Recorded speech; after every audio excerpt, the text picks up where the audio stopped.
I thought I did, but I don't know. Hello.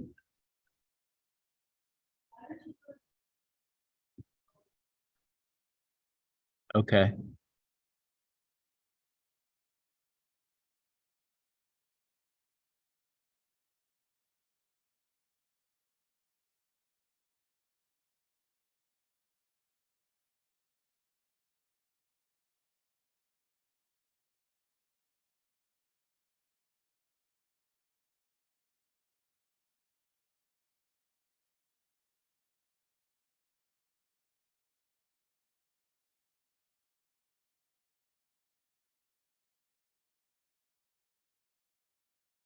Hello, everyone, and welcome to another Water Ambassador program.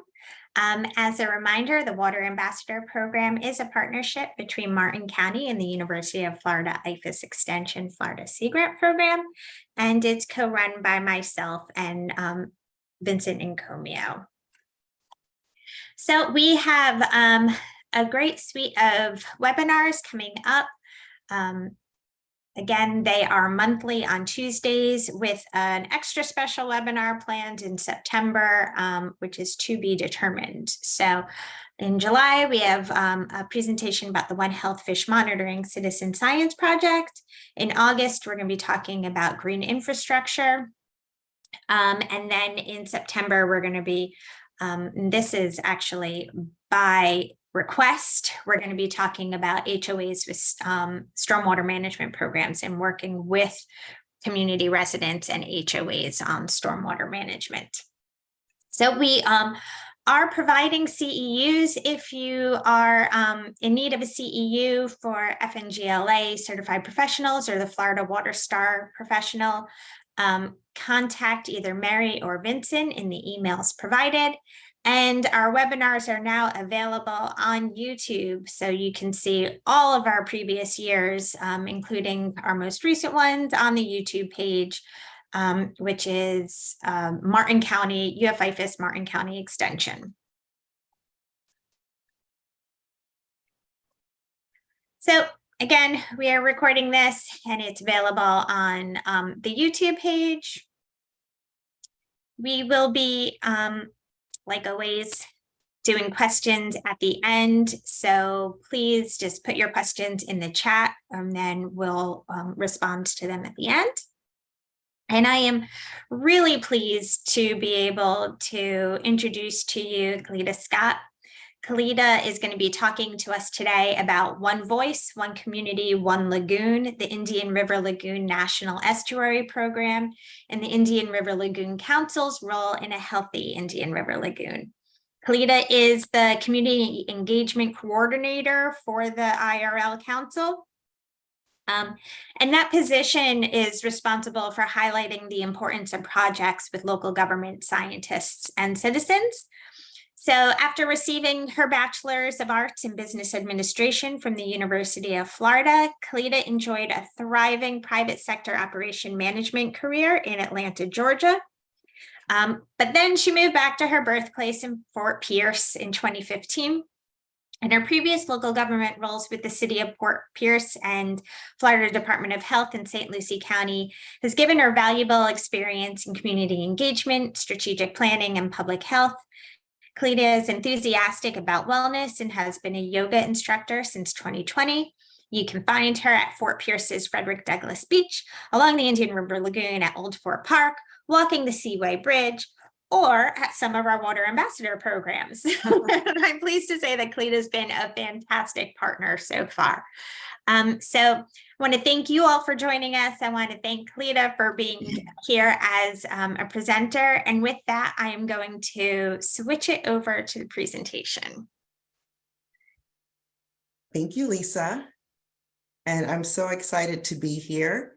I'll say this, that my first slide doesn't have the right title on it. So I apologize because I made the title a while ago. So I just want to welcome everyone. We will be talking about the Indian River Lagoon Council's role in a healthy lagoon. So if we're ready, do we want to go ahead and get started?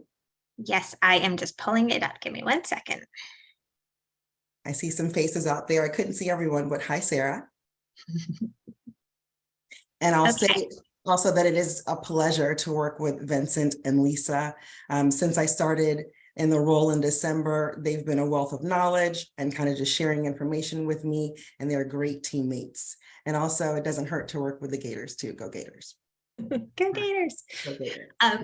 Are you seeing the presentation? Yes, yes. Okay, perfect. So at this Right. point, I'm going to mute myself and stop the video. And then when you want me to advance, just tell me.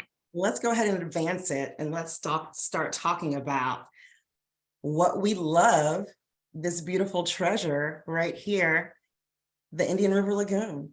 Just a little fact of just a bit of facts about it. It is 156 miles long from Ponce Inlet to Jupiter Inlet. It's brackish water. There's presence of barrier islands all along the lagoon. There is a tidal influence, and something that it's hard for me to even remember sometimes, it's that it's not a river, it's a lagoon because there's no true flushing. So that's just a little bit of facts. Got a nice little map up there showing the different sections of the lagoon. It's broken up into South, Central, and Northern Lagoon. Next slide, please. Now, the National Estuary Program was established by the Environmental Protection Agency as the core water program as authorized by Section 320 of the Clean Water Act. And the mission of the NEP is to protect and restore the water quality and ecological integrity of the 28 estuaries designated by the U.S. Congress as estuaries of national significance. The programs are science-based, non-regulatory, community-driven, consensus building, results-oriented, effective, and efficient. Now, those last two, effective and efficient, is dependent on our partnerships and how we get the job done. So I like to make sure we talk about that. We can't be effective or efficient if it's not for our partnerships. Now, the NEP, the IRL NEP, and that's the Indian River Lagoon National Estuary Program. I like to say it out because oftentimes people don't know that organization. So we were established in 1990 and we joined the NEP in 1991. So today, and that's a long time ago, and I know many people didn't know that we've been around. We're the leading organization that connects local, state, federal, and community partners with a common goal to restore the Indian River Lagoon. Next slide. Another thing that many people don't know is that we are an independent special district of Florida. Now, here's another name, the Indian River Council. It actually hosts the IRL NEP. Now, the EPA and all of these logos you see around here, these are our valued partners. They each provide funding, and the EPA acts as an advisory capacity to bring technical assistance and scientific expertise to our program. The NEP also benefits by collaborating among the other 27 programs throughout the Association of National Estuary Programs. The role of the NEP as the independent special district of the government is to coordinate, collaborate, and conduct. We really take pride in convening our partner entities to ensure open communication and minimizing those conflicts that happen in government often, and working towards maximizing our efficiencies through cooperative ventures. Collaborating, and that's investing staff time. That's like me coming here to present at this Water Ambassador program. We want to make sure that we have one voice as we work to clean and protect our lagoon. Next slide, please. What takes place each month is a really fantastic, each quarter, we meet quarterly, and it's managed by the NEP Management Conference, and there's a network governance business model that takes place. And that means all hands on deck. You see over here to the right, it takes 100+ volunteers and oversight committee roles to get the job done. That includes local officials, the counties, water management districts, the 5 state agencies, federal agencies, our ports, many scientific research organizations, planning councils, the League of Cities, citizen ambassadors, and multiple network partners that are into technology. Now, each NEP is governed by this management conference. It's composed of all these different stakeholders, and we're responsible for developing a 10-year comprehensive conservation and management plan. It's called the CCMP. And that is actual guide to our estuary science, restoration, and stewardship. The management conference ensures that the CCNP is uniquely tailored to our local environmental conditions and is based on local input and focused on our local priorities. Next slide. So our core values, in 2017, the IRL Council and the NEP Management Conference came up with a vision, mission, promise, and goals. I love our vision, healthy ecosystem, healthy communities, healthy economy. Our mission, one lagoon, one community, one voice. That's something you'll see and hopefully hear from now on. Our promise, clean water for people and nature. Over the next decade, we'll join with our partners in the management conference to advance our initiatives and actions that restore the Indian River Lagoon, that enhance long-term stewardship of the system, and align with authority, vision, mission, promise, and goals of the Clean Water Act. Realization of the complete benefits of the IRL Council interlocal agreement, and the development of the IRL NEP as a fully performing estuary program that represents the entire IRL watershed will require significant and sustained program support. That's both human and financial resources. Next slide, please. What we have here is pretty much my favorite aspect of our CCNP. Now, if you have time, it's about 300 pages. I'd be happy to send it out, but this is pretty much the heart of our CCNP. It's our vital signs wheel. Now it's kind of small, but what you see in the middle is the goal, right? The healthy lagoon. And you see the one lagoon, one voice, one community there. This vital sign contains 32 signs that were developed to guide improvements to the lagoon health. Each was ranked in terms of how critical it is to the health of lagoon. And you see the different sections. One lagoon, it encompasses water quality, habitats, and living resources. The one voice, communicate, collaborate, coordinate. And one community, different aspects that make up healthy communities. And my favorite, trash-free waters. Let's see. 6 vital signs you'll see there that have those red dots were ranked as the highest priority areas that we need to focus on. And that is wastewater, impaired waters, storm water, harmful algal blooms, seagrasses, and the implementation of our plan and financing. Next slide. Talking about financing, some of my favorite part of this job, based on my previous background in government, is the ability to let people know that we have funding, because most times that's what stops a lot of projects. That's what stops a lot of innovation is funding. So we are proud to have this list here that shows the amount of funding that we've provided since from 2015 to 2023. And that's broken up into counties. It's lagoon-wide, over $14 million to a total of over 194 projects. And we are very proud of the partnerships we've made with each county, with each stakeholder, and we look to enhance that and expand that in the Southern Lagoon, especially.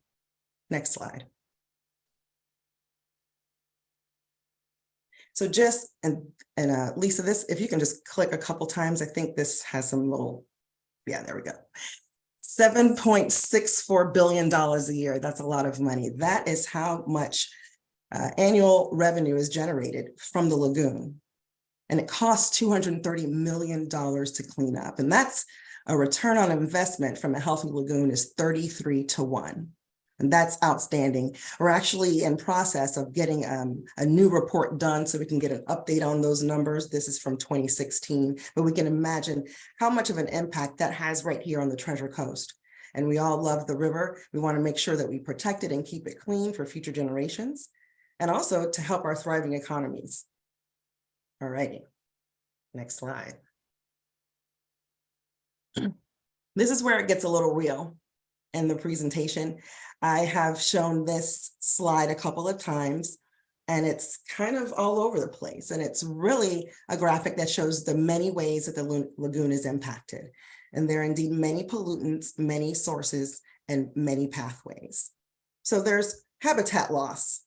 Much of the original habitat that's been destroyed to make room for cities, highways, coastal communities, and other features of modern life. Pollution, the dumping of pollutants such as oil, gas, sewage, and even prescription drugs are affecting the estuary health and even our drinking water.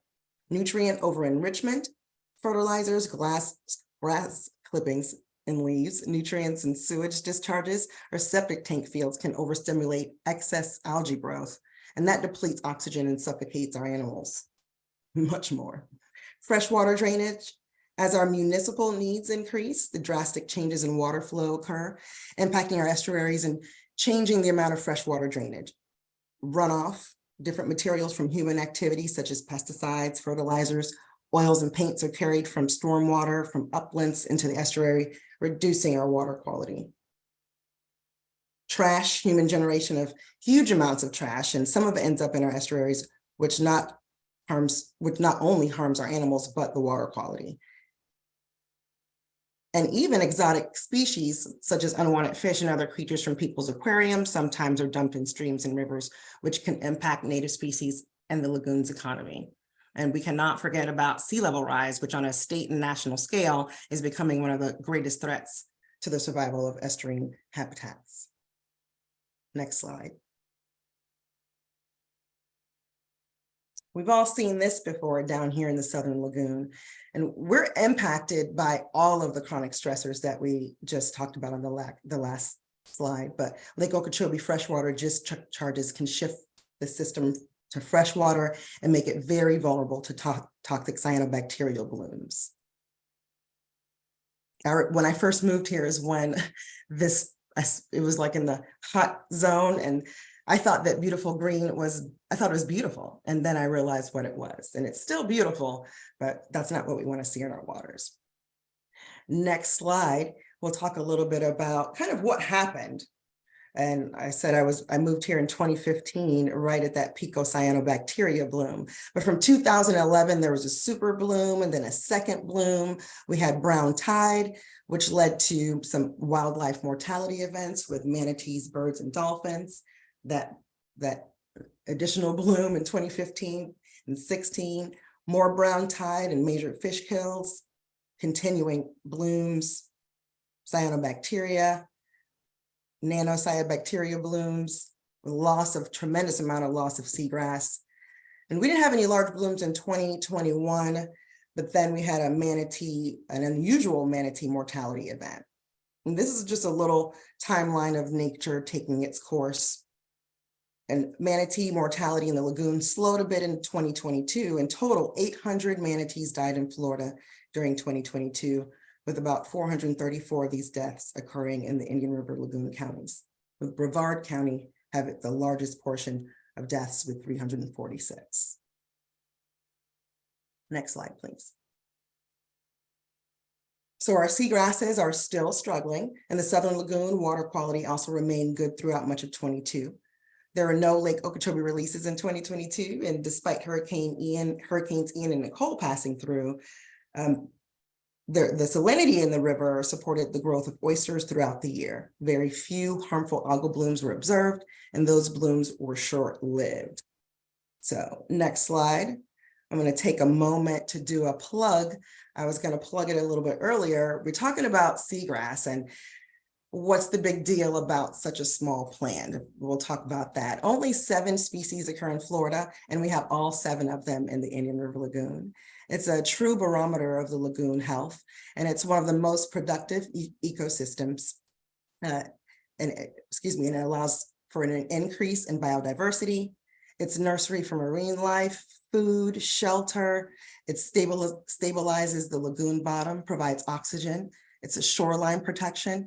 And one of my favorites, improved water clarity. And I want to talk briefly about the Florida Oceanographic Society, one of our partners. I have had the extreme pleasure to work with Rosemary. She's on the call, but I've learned so much through seagrass planting. And now we're doing seagrass monitoring, where we're actually going down and taking a look at the quality and health of the seagrass that's in different sites in the river right now. So it's a great opportunity. If anybody's interested in volunteering, definitely check out Florida Oceanographic Society. They're a great partner and research organization. So what do we do? The Indian River Lagoon National Estuary Program has 10 R's. You see them right here. The first, research. our goal is to invest in scientific research strategically and target it to improve restoration and stewardship of resources with full support from our comprehensive and integrated monitoring of conditions and progress throughout the lagoon. We must remove muck, nutrients, pollutants that threaten human or lagoon health, litter, invasive species, and human-built impediments to natural water circulation. We want to reduce nutrients and other pollutants from entering the IRL from all sources. We want to restore the impaired Indian River Lagoon habitats with priority action for seagrasses, filter feeders, living shorelines and wetlands with a spatial mosaic that supports biological diversity. We must respond to changes and new information quickly, responsibly, and with the best available science. We have to rebuild aging or inadequate wastewater and stormwater infrastructure to reduce loads of nutrients, other pollutants, and sediments in the IRL. We have to work together, but also report activities, projects, challenges, opportunities, and financial expenditures so we can document the trends in the system, evaluate the progress of restoration, and provide transparency and accountability. We are still the government. Yes. We have to take individual and community responsibility. We all impact the Indian River Lagoon. So we ask that if you own or contribute to a problem, let's fix it. Each action decreases the vulnerability and builds resilience. Our goal is to expand public participation, leadership, investment, and resolve among diverse stakeholder groups throughout the Indian River Lagoon watershed to achieve our mission of one lagoon, one community, one voice. We cannot do it alone. We have to take action, but it takes a village. It truly takes a village. Next slide. And if you can click on these things, there's some follow through. We want our citizens and our friends and our partners to know that everyone can play a part in helping to improve the health of the lagoon by simply making the connection between how our personal behaviors and household habits can improve the water quality. Everyone in the community is connected by stormwater runoff. Our actions are directly affecting the lagoon, and we like for people to learn how they can protect the lagoon starting at home by living lagoon friendly. We want people to remember, that's Rosemary, ha, you're famous. Lagoon problems are land-based, and we ask that you reduce, reuse, and recycle in that order. Of course, don't litter, keep your grass clippings out of streets, ditches, and canals, because all canals lead to the lagoon. And we want you to think eco-friendly with landscaping by using native plants. And of course, pick up your dog waste. There's so much dog feces left on lawns that gets right into the lagoon. Let's see. We also have some agricultural operations that we want to, I'll say this, those agricultural operations are often blamed for causing the majority of the nutrient and pesticide pollution, but on a per acre basis, homeowners often apply significantly higher amounts of both. So we want to make sure that we all know that we can do our part and we have an opportunity to make some good changes and choices. Next slide, please. Speaking of opportunity, an opportunity to integrate science with social, economic, and education needs and values of our community. I think with the addition of the 3 new community engagement coordinators, we have an opportunity to assist our priority communities with access and assistance in the form of grant writing. We have an opportunity to build a skilled workforce and community of practice in habitat restoration and species recovery, and especially speak to audiences that maybe we haven't spoken to before. What I've learned is sometimes a bunch of scientists get together and they talk about science, but it doesn't go very far. So I'm so excited to be a person who can be that conduit to speak to the scientists and get this information out to the community at large. So I'd love to share, next slide, about our grant funding, because that's another really big thing that we do. We have a small grants program annually, and that is focused on community engagement, IRL education, stewardship and restoration activities. We provide $25,000 for grants from $500 to $5,000 to nonprofit and our partners. Also, another outstanding project right now is a lagoon-wide capacity building for our Indian River Lagoon seagrass recovery network. That's $409,000 so that we can increase and enhance the infrastructure, support our partners with the research that they're doing, and there is no match for those partners. So hopefully in the next few years, you'll be seeing a lot more seagrass, a lot more talk about seagrass. We're continuously utilizing our resources to assist our partners and potential partners, and it's time to start sharing that progress. Next slide.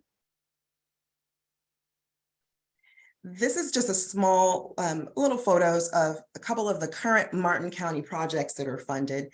The first slide is with Florida Fish and Wildlife in partnership with Martin County and NOAA. They're working to restore function to the Jensen Beach impoundment, which is a 170-acre impoundment, mangrove wetland. In the aftermath of Hurricane Irma, over 50 acres of the red mangrove habitat was lost from the impoundment due to high water levels and poor water quality. This project enhances mangrove habitat by increasing flow to and within the impoundment.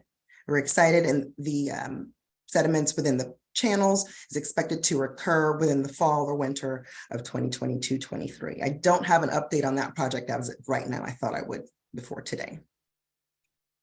In the center, we've got Martin County designing the Indian River Lagoon hybrid living shoreline at Indian Riverside Park. It's one of my favorite places in Jensen Beach.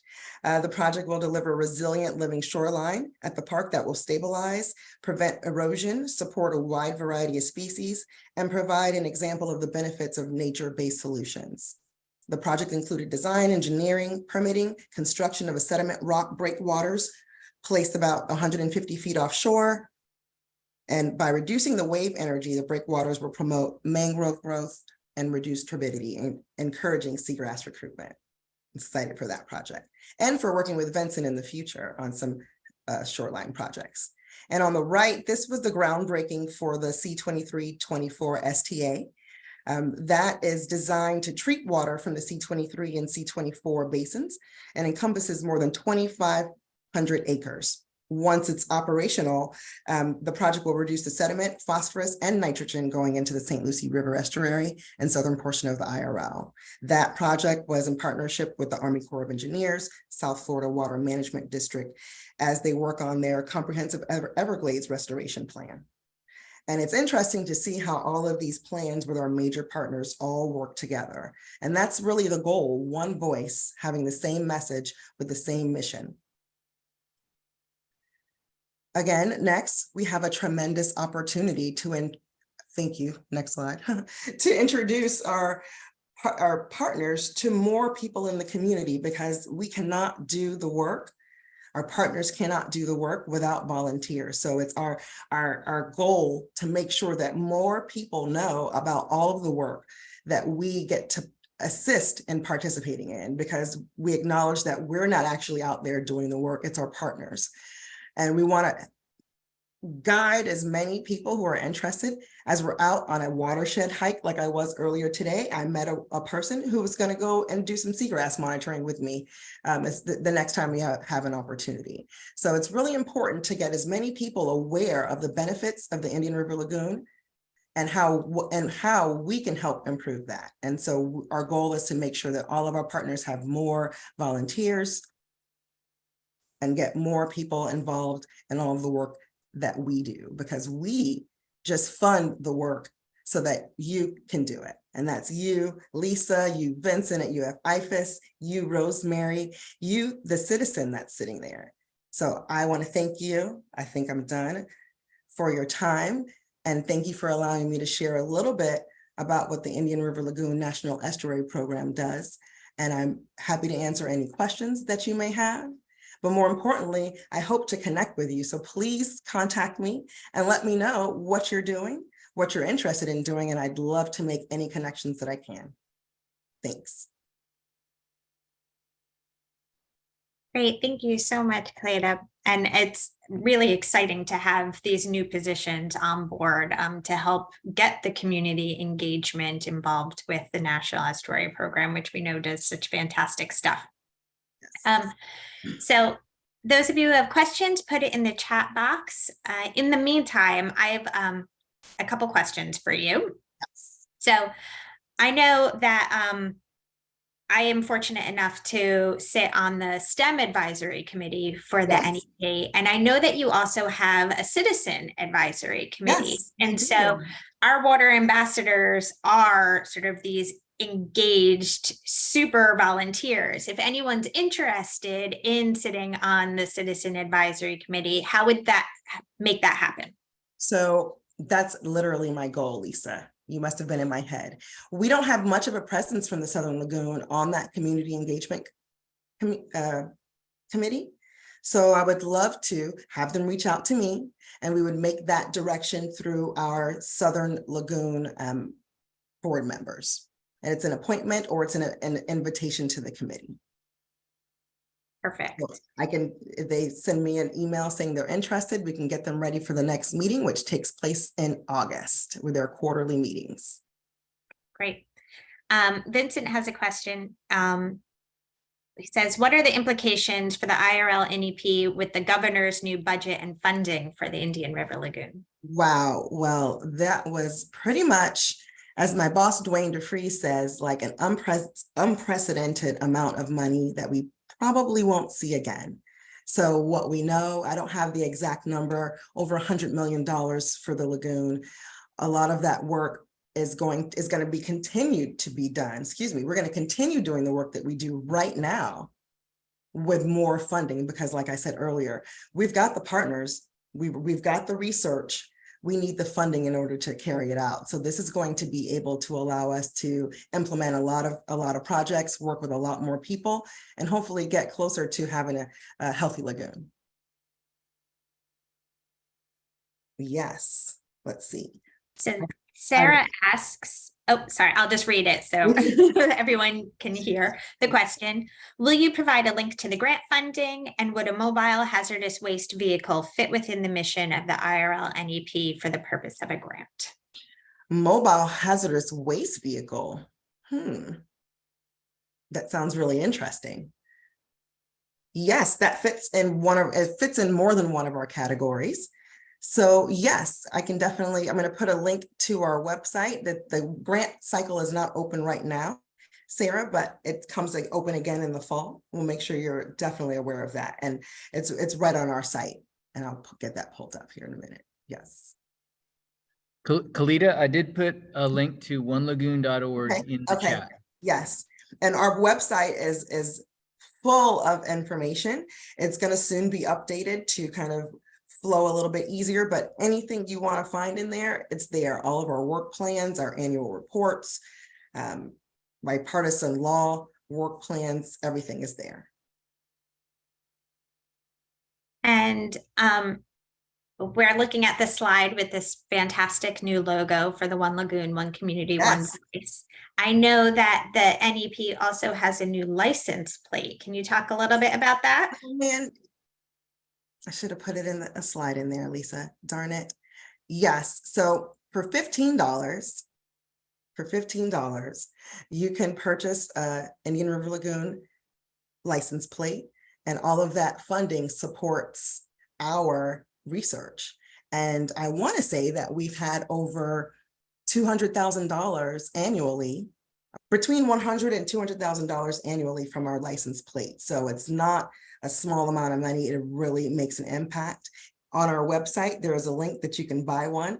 I just bought mine. So as soon as my tag expires, I'm going to get it in the mail. I'm really excited to support. But to me, it's one of the simplest ways that you can support. And you don't even necessarily have to put the tag on the card. That's just my little 2 cents there. And Rosemary says that she's enjoyed the podcast that you've been doing. So I don't know if you want to talk a little bit about that. We have a really great opportunity because our team has been small for so long. And then now at the addition of 3 to 5 more people, we are going gangbusters. We are next week, Lisa and Vincent are going to be on the podcast. We have had personal stories from people who families lived on the lagoon forever. We've worked with, had podcasts with our Harbor branch and talking really deep about a lot of the research that's going on. So there's fun stories, it's deep. It's emotional because the lagoon is something that we all love, right? And we can all find a way to connect to it. I'll get a link to the podcast too. Thanks. And we're just about to get started on our next series, and they should be out at the end of the summer. So be on the lookout. But right now you can go and see our first series. There's about 6 of them up right now. Great, thank you. So while you're putting the link in the chat, go let all of you take a moment just to ask some last questions and to complete our evaluation. Shouldn't take you longer than 20-30 seconds. And I want to thank all of the water ambassadors for joining us again for the webinar, and for Caleta for your amazing presentation and for an introduction to the IRL NEP. And we look forward to seeing you all in July, and we'll stick around for a few more minutes to see if there's any more questions coming in.